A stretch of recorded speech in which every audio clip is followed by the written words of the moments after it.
ভোটকেন্দ্রে নাশকতা প্রতিহতে বিজিবি মহাপরিচালকের কঠোর নির্দেশ। ত্রয়োদশ জাতীয় সংসদ নির্বাচন অবাধ, সুষ্ঠু, নিরপেক্ষ ও শান্তিপূর্ণভাবে সম্পন্ন করতে নির্বাচনকালীন যেকোনো নাশকতা, সহিংসতা ও বিশৃঙ্খলা সৃষ্টির অপচেষ্টা দুইভাবে প্রতিহত করার নির্দেশ দিয়েছেন বর্ডার গার্ড বাংলাদেশ, বিজিবি, মহাপরিচালক মেজর জেনারেল মোহাম্মদ আশরাফুজ্জামান সিদ্দিকী। মঙ্গলবার 11 ফেব্রুয়ারি সকালে রাজধানী ঢাকা ও পার্শ্ববর্তী এলাকায় স্থাপিত বিজিবির একাধিক নির্বাচনী বেইজ ক্যাম্প পরিদর্শনকালে তিনি এসব নির্দেশনা দেন। পরিদর্শনের অংশ হিসেবে তিনি Mugda ideal school and college, Uttara Haji camp এবং গাজীপুরের টঙ্গীতে স্থাপিত বিজিবির নির্বাচনী বেইজ ক্যাম্প ঘুরে দেখেন এবং দায়িত্বরত সদস্যদের সঙ্গে মতবিনিময় করেন।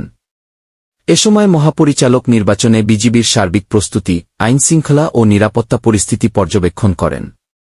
নির্বাচনকালীন যেকোনো অপ্রীতিকর পরিস্থিতি মোকাবিলায় বাহিনীর অপারেশনাল সক্ষমতা সরেজমিনে পর্যালোচনা করেন। পাশাপাশি নিরাপত্তা নিশ্চিতকরণে গৃহীত পরিকল্পনার অগ্রগতি সম্পর্কে খোঁজখবর নেন এবং তা যথাযথভাবে বাস্তবায়নে প্রয়োজনীয় দিকনির্দেশনা প্রদান করেন। বিজিবি মহাপরিচালক সদস্যদের সর্বোচ্চ পেশাদারিত্ব, নিষ্ঠা ও নিরপেক্ষতার সঙ্গে দায়িত্ব পালনের নির্দেশ দেন। আইনশৃঙ্খলা রক্ষায় কোনো ধরনের শৈথিল্য বা গাফিলতি গ্রহণযোগ্য হবে না উল্লেখ করে তিনি সর্বোচ্চ সতর্কতার সঙ্গে দায়িত্ব পালনের আহ্বান জানান।